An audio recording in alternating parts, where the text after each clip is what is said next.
Hi, this is Justin Colletti. You may know me from Sonic Scoop, but today I am on the Plugin Alliance channel, and we are checking out the latest plugin in the Plugin Alliance family from Lindell. This plugin is called the SBC, which stands for Stereo Buss Compressor, and it is an exacting emulation of one of the most popular hardware compressors of all time. The VCA compressors made by API, notably the API 2500, that's the kind of compressor this is based on. And right alongside the very best compressors from SSL, the API compressors were some of the most popular and still are today. For the past couple of decades or more, they have been essential for particularly rock mixers, but also pop mixers and across genres. They just give this kind of tight, aggressive, smooth, but punchy kind of compression where you can get a lot of transparency, but with a little bit of character and edge at the same time. They're beautiful for bus compression for your main mix bus, for drum bus, where they can be either subtle or absolutely smashing. They can work on things like bass or even vocals, where you want a lot of compression without it being overly artifacty, but you still want a little bit more character and drive. So really cool sounding tool. We're going to listen to it together on some bus applications because that's what this is really designed for. But you can use this on individual channels as well. Before we get into hearing this together on some actual tracks, I just want to take you through what each one of the knobs on this plugin does. It's pretty simple, pretty fast and easy to learn, and has a couple of features that you're not going to find on most Stereo Buss Compressor plugins. All right, let's take a look. So first off, right here on the far left, pretty obvious, your threshold control. You've got attack, ratio, and release, standard fare for a compressor so far. The attack is variable from a super fast 0.03 milliseconds all the way to a fairly slow 30 milliseconds. You've got an adjustable ratio that goes from very gentle 1.5 to 1 compression all the way up to brick wall limiting of infinity to 1, and a release control that varies from fractions of a second all the way out to 3 seconds. Now, where this plugin starts to get really interesting is in this variable link control that you would find on the original hardware as well. This variable link control lets you decide just how much the left and right channels are going to be linked. And this is kind of uncommon on compressors. You're finding this more and more on modern digital limiters these days, but when it comes to the analog domain, this was one of the first really popular pieces of hardware to integrate something like this. This link control will go all the way from 0% linked all the way up to 100% linked left and right with stops along the way. 50% linked, 60%, 70, 80, and 90% linked. Extremely useful feature because there's always trade-offs when you're doing stereo linking, particularly on things like stereo drum bus or stereo mix bus. If you have your two compressors totally unlinked, you'll tend to get a slightly wider sound, but you'll tend to sacrifice some of the stability of the center. If, on the other hand, you completely link your left and right compressors together, you get a little bit more focus in the center, a slightly more solid stereo image, but you get slightly less width in the left to right spectrum. And being able to unlink your compressors just slightly down to 90% or 80% or 70% can help you get the best of both worlds. So a great feature to have here. And another cool thing about the link control is you can decide to link just the high frequencies or just the low frequencies or do a bandpass filter. So you're really just linking the mid-range and leaving everything else unlinked. And there's more filters coming up in just a second. Down here in the lower left, we have probably one of the most fun buttons on the entire unit, this nuke control, which basically sends this compressor into overload. We're sending more signal into the input stage of the compressor, making it clamp down harder and getting some really over-the-top sounds. Really fun for things like drum bus and particularly parallel drum bus. And you can even add to this with the THD control that allows you to drive more total harmonic distortion. You can turn this to the right or turn it to the left to get even more saturation and edge out of this compressor. And we can hear that together in a little bit. Another section that has some really unique features is the tone section here. You can go through 3 different shapes for the knee of the compressor: soft, medium, or hard. Soft being the default here, where the compressor's threshold is almost a little bit more like a blurry line than a firm line. where signals that are starting to approach the threshold or get beyond the threshold slightly get compressed a little bit less, and signals that are much above the threshold get compressed a little bit more. Contrast that with a hard knee, where anything that gets past the threshold is immediately pretty much being compressed by the full amount, and you can also go for a medium knee right in between the two. But one of the other features that was really unique on the original API compressors on which this is based is the filter section here. They had a trademarked option called thrust back on the original API compressors, and this does a very similar thing here. Our basic filter type means that there's no sidechain filter being applied, meaning that the signal that you're sending into the compressor's detector circuit, what's telling it when to compress and how much, is the same as the signal that you're hearing. But when you apply these filters, what that's going to do is send a slightly EQ'd version of the overall signal to the detector circuit, and then use that to compress your main signal. What does that mean? Well, pretty simple. One of the big problems with using a conventional compressor on things like mix bus or drum group is that the lowest frequency instruments like kick and bass that have the most energy can end up being the only thing triggering your compressor. And things like your snare drum or your vocals or your high cymbals or high percussion might not get grabbed by the compressor at all, because the low frequency instruments are the only thing that's triggering your compressor, but just because of how much energy is in them. But as soon as you click this filter button and go into this medium setting, you can see that there's going to be a low frequency roll off and a little bit of a slight high frequency boost. This means that we're going to de-emphasize low frequencies in the compressor detector circuit. So it's not just your kick drum and your bass being the only things that are triggering the compressor anymore. There's also a little bit of a lift in the top end, and that's going to make sure that some of those high frequency instruments with the least energy still get touched by that compressor. There's also a third setting which takes this same idea and makes it a bit more extreme. More significant low frequency roll off and more significant upper frequency boost. Super useful, especially on things like overall mix bus and drum groups as well. One more unique feature here that you don't find on a lot of compressor plugins is this style button, which changes between a feedback and a feed forward design.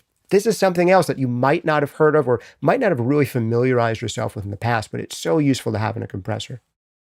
By default, a feedback design means that the compressor is taking the signal you've already compressed and feeding that back into the detector circuit. So this means that the part of the compressor that's telling the compressor how much to compress is being fed an already compressed signal. And this generally leads to a somewhat smoother and more transparent overall approach to compression, where the compressor is not overreacting too much. It's not trying to clamp down on bits of the signal that have basically already been compressed. With the click of a button, though, you can change this to a feed forward design. And that means that we don't listen to the already compressed signal in the detector circuit.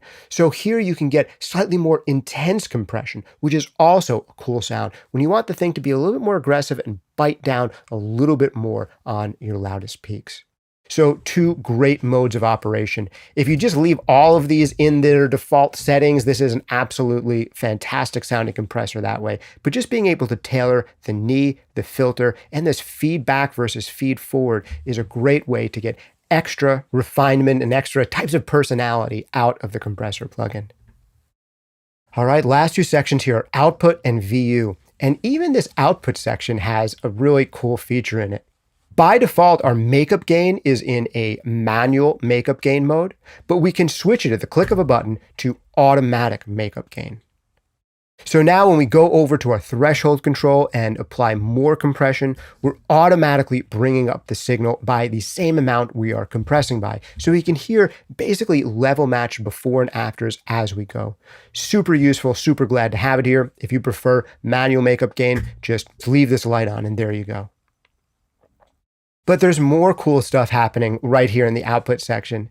There is a compress button here, and we can turn compress on or off.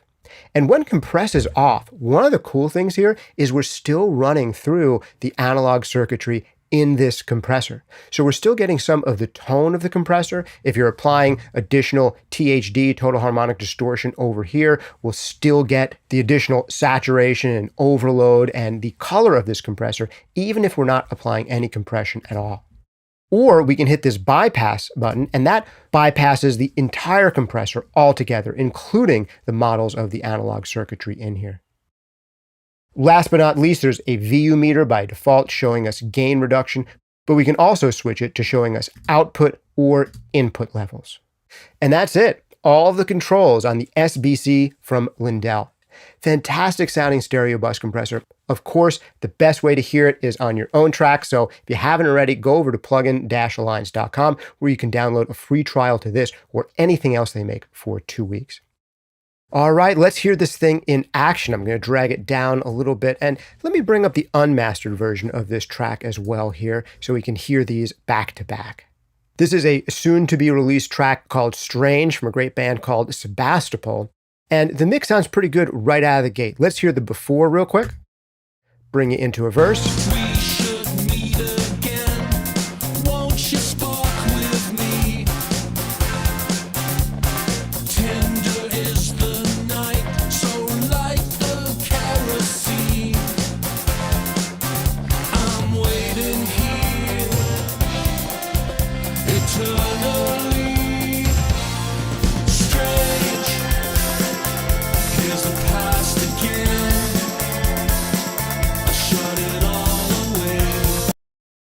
So pretty nice, good mix overall. To me, the hi-hats are poking out a little bit, so I'm probably going to want to use a slightly fast attack compression setting to try to smooth out the transients a little bit on this. So I'll go ahead and dial in. Let's start with a pretty fast attack time here and set it to pretty fast, medium fast release over here. And we'll take the ratio down a little bit to work a little bit better as a bus compressor. Now I want to link the left and the right, but not all the way. So maybe let's turn it up to 70 or 80% linked.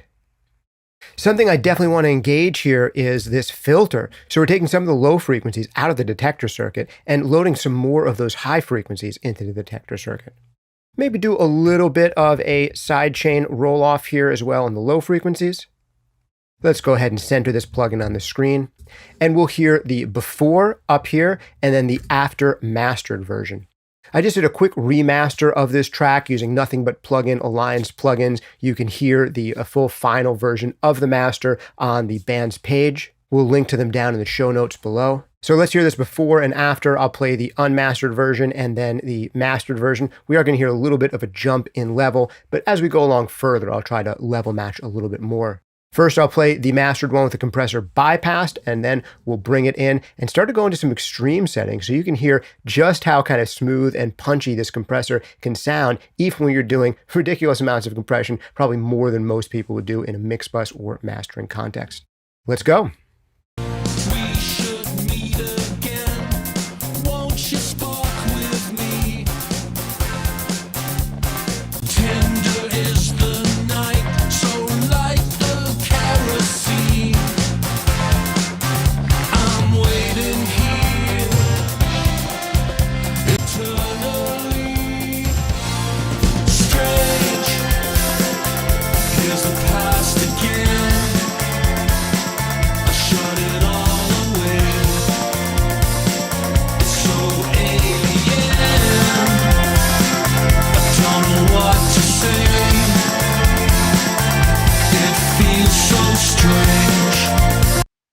And that's pretty cool. Even in the nuke setting where I'm doing 10 dB of compression, the mix still sounds like a mix. Is that as much compression as I would likely use in mastering? Probably not. But it's cool to know that you can push it that hard without running into real issues, and the thing becomes more massive and more beefy sounding.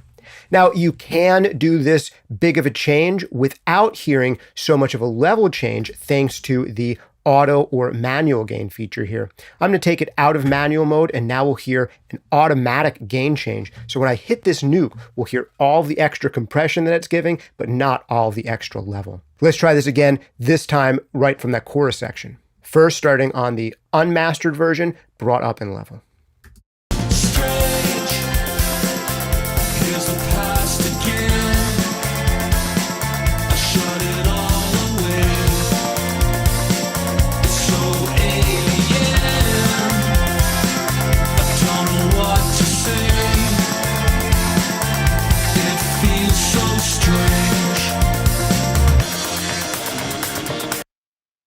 So that's a lot of fun to hear this thing pushed into some additional saturation, some additional nuking, and still hear the results be usable, even with gain reduction of like -10. You could apply this kind of nuked approach to a drum bus and push it even further for great parallel compression. And again, this same type of thing works super well in vocals. But the best way to hear it is to hear it for yourself on your own tracks. So I'm going to encourage you to go over to plugin-alliance.com where you can try out this or anything else they make for free. Or if you're in the Mega subscription, this is now just part of your Mega subscription bundle. If you have any questions about this or how to use it, let us know in the comments down below, or let us know, what did you think of this plugin? Have you tried it yourself yet? What are some of your favorite applications for this style of compressor? We always love to hear from you. Thanks again. This has been Justin Colletti of Sonic Scoop, this time on the Plugin Alliance channel. See you next time.